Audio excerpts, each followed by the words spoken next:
मेरे दर्शक हैं, नाम है उनका आदित्य जामनगरी। उन्होंने कई पुस्तकें लिखी हैं, जैसे ये एक है पुस्तक उनकी चरागे दैर, एक है इंतज़ार और एक है बगावत। मैंने उनकी कुंडली देखी थी।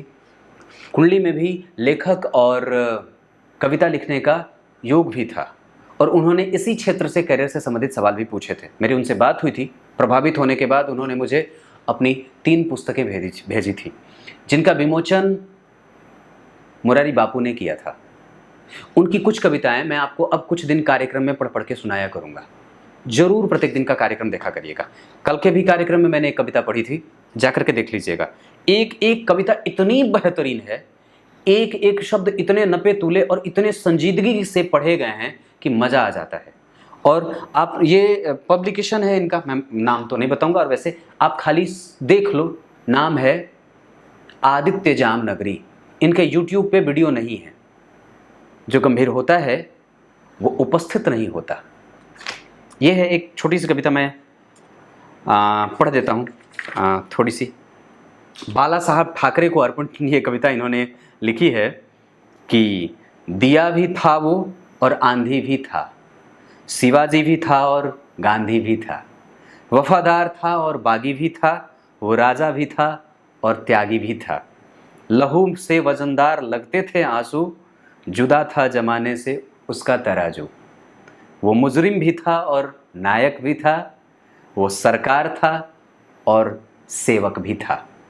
बड़ी अच्छी अच्छी कविताएं लिखी हैं। ये कुंडली बगल में देख लूँगा मैं, 2 मिनट पढ़ देता हूँ। 1-2 कविताएं और मुझे बड़ी अच्छी लग रही हैं। क्या तरक्की से डर गए पेड़, छांव लेकर किधर गए पेड़। धूप को डर नहीं है ट्रैफिक का, रास्तों से गुजर गए हैं पेड़। घोंसला छोड़कर गए पंछी, कैसे खंडहर से कर गए हैं पेड़। जब भी कागज़ पे कुछ लिखा मैंने, जब भी कागज़ पे कुछ लिखा मैंने, उंगलियों को छूकर गए हैं पेड़। संग दिल आसमान को रुलाने, पतझड़ों में बिखर गए हैं पेड़। है ना, ये बड़ी गंभीर बात है। अब आइए आपको कुंडली पे लेके आता हूँ। ये तीनों पुस्तकें बड़ी गंभीर हैं। मैं वक्त निकाल करके इनको पढ़ता हूँ। आप लोग भी इसे थोड़ा पढ़ दिया करो। मैं एक एक दिन इसे सुना दिया करूँगा, कभी कभी शुक्र, शनि और रविवार के कार्यक्रम में। ये तीनों कविताएं मेरे कार्यक्रम में अब शामिल होने वाली हैं। एक बात और बता देता हूँ, आप लोगों को पता है मैं किसी का प्रमोशन नहीं करता, पर वस्तुतः मैंने 2-3 ऐसे लोग हैं जिनका अपने कार्यक्रम में जिक्र किया है। राहुल गौतम का जिक्र किया था, जो तबला वादक थे। उनके वीडियो के लिंक भी आपको मिल जाएगा मेरे उस कार्यक्रम में। पता नहीं अभी तो वो बना रहे हैं कि नहीं, लेकिन इनके भी ये बड़े दिव्य व्यक्ति हैं और सत्पुरुष हैं ये, तो मैं इनका जिक्र जरूर ही करना चाहूँगा अपने कार्यक्रम में। तो इनकी कविताएं मैं ज़रूर पढ़ा करूँगा। अब आप लोगों को ये भी सुनने को मिल जाएंगी, तो बड़ी अच्छी बात है। शुरू करते हैं आज का कार्यक्रम। सुबह 10 बजे से लेकर 11 बजे के बीच में उपस्थित हूँ। विनय माला देशमुख, ये थाईलैंड बैंकॉक की कुंडली है। 5 नवंबर 1987 10:49 की ये कुंडली बनती है धनु लग्न की। सवाल, दाम्पत्य कैसा है और करियर कैसा है। एक बात बता देता हूँ, धनु लग्न की कुंडली के लिए गुरु जन्म कुंडली में अगर चतुर्थ स्थान में बैठे हैं, पर राहु केतु के संपर्क में आने के कारण थोड़ी बहुत उनमें कमजोरी भी देखी जाएगी।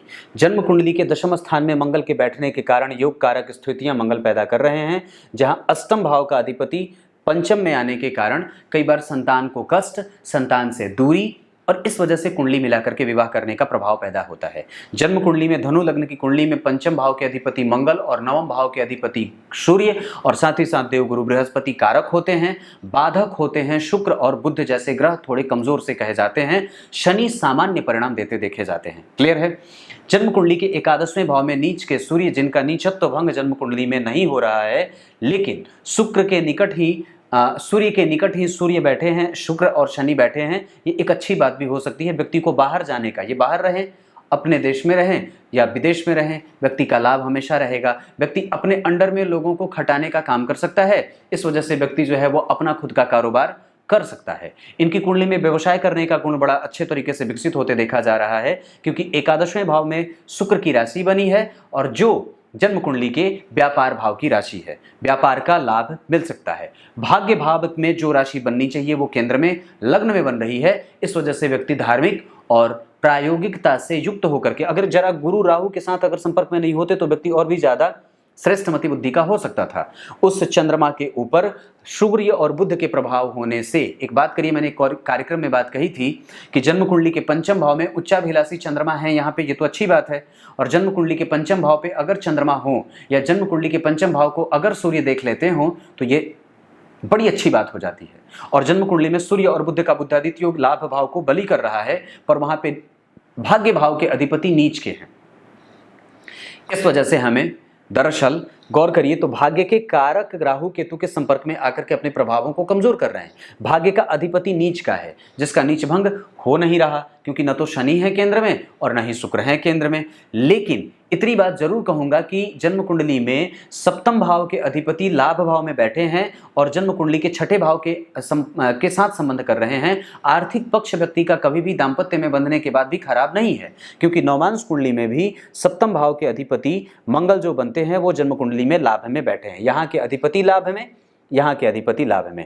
यहाँ शुक्र हमेशा बढ़िया, लेकिन नीच के बैठे हैं, इस वजह से कभी कभी आर्थिक तंगी की स्थिति रहती है या व्यय थोड़ा ज्यादा रहता है। व्यक्ति की पत्नी खर्चीली मिल सकती है। ये बात यहाँ पे कहूँ तो गुरु सूर्य और केतु का प्रभाव जन्म कुंडली के छठे भाव में। अब जरा गौर करिए, यहाँ भी गुरु राहु केतु के प्रभाव में, यहाँ भी गुरु राहु केतु के प्रभाव में। व्यक्ति के अंदर धर्म का प्रभाव कमजोर ना होने पाए, इस बात का विकास करना होगा। सूर्य की पूजा, अपने संस्कारों का पालन करना हमेशा ही व्यक्ति को जीवंत करके रखेगा। जन्म कुंडली के चतुर्थ भाव के अधिपति शनि जन्म कुंडली में बैठे हैं पंचम भाव में। ये दाम्पत्य की स्थिति को अच्छे रखेंगे, क्योंकि गुरु का प्रभाव जन्म कुंडली में चंद्रमा के साथ विकसित होता देखा जा रहा है। गुरु स्वग्रही, चंद्रमा स्वग्रही, ये कुंडली को मजबूती देता है और व्यक्ति की पत्नी के साथ संबंध की स्थिति को मजबूत रखने वाला और दाम्पत्य को बेहतर रखने वाला बनाता है। चंद्रमा के ऊपर अगर गुरु का प्रभाव नवमांश कुंडली में बन रहा है, अगर यहाँ पे भी गुरु और चंद्रमा को देखते हैं तो एक दूसरे से आगे पीछे बैठे हैं। द्विद्वादश का संबंध कई बार कमजोर होता है, पर गुरु से आगे चंद्रमा बैठे हैं, इस वजह से ये अच्छी बात होती है। क्लियर है? यहाँ पे गुरु और चंद्रमा का संबंध और भी ज्यादा अच्छा होता देखा जा रहा है। चंद्रमा की स्थिति लग्न से ज्यादा नवमांश में अच्छी है, वो हमेशा अच्छे परिणाम करते देखे जाएंगे। लेकिन उस कुंडली के लिए कि जब धनु लग्न का लग्नेश बनता हो, धनु लग्न की कुंडली बनती हो, चंद्रमा अष्टम भाव में कमजोर हो जाते हैं। अष्टम भाव के अधिपति होने के कारण वो मारक हो जाते हैं। लेकिन चतुर्थ स्थान में, पंचम स्थान में बैठे होने के कारण कई बार व्यक्ति के शिक्षा में व्यवधान की स्थिति भी बनती है। उस पर फोकस करना चाहिए, उस पर डिसकंटिन्यूटी नहीं हो, व्यक्ति रिसर्च के क्षेत्र में भी आगे जा सकता है। व्यक्ति की कुंडली में गुरु और मंगल का संबंध एक दूसरे को देख रहा है, व्यक्ति पढ़ाई के क्षेत्र में आगे बढ़े, रिसर्च के क्षेत्र में आगे बढ़े, साइंटिफिक क्षेत्रों में आगे बढ़े तो काम आगे बढ़ेगा। इनकी कुंडली में ये 1987 के हैं। कैरियर इनका कमजोर नहीं है, क्योंकि मंगल वहां बैठा है सूर्य के नीच होने के कारण, और जन्म कुंडली में बुध और चंद्रमा का प्रभाव जन्म कुंडली में कमजोर नहीं है। पर एक बात और भी कहूंगा तो बुध की स्थिति इनकी कुंडली के लिए खराब नहीं है। नवमांश कुंडली में भी वो बुध भाग्य का अधिपति होकर के जाकर के जन्म कुंडली के धन में बैठा है, धन देता रहेगा। धन में भाग्य के अधिपति होकर के धन में बैठे हैं ना, और बुध अगर मंगल की राशि में बैठे तो शिक्षकीय गुण विकसित करता है, व्यक्ति कुर्सी पे बैठ करके काम करता है। कुंडली अच्छी है और संतुलित भी है। इस कुंडली का दाम्पत्य खराब नहीं है, क्योंकि गुरु का प्रभाव दशम भाव पे है।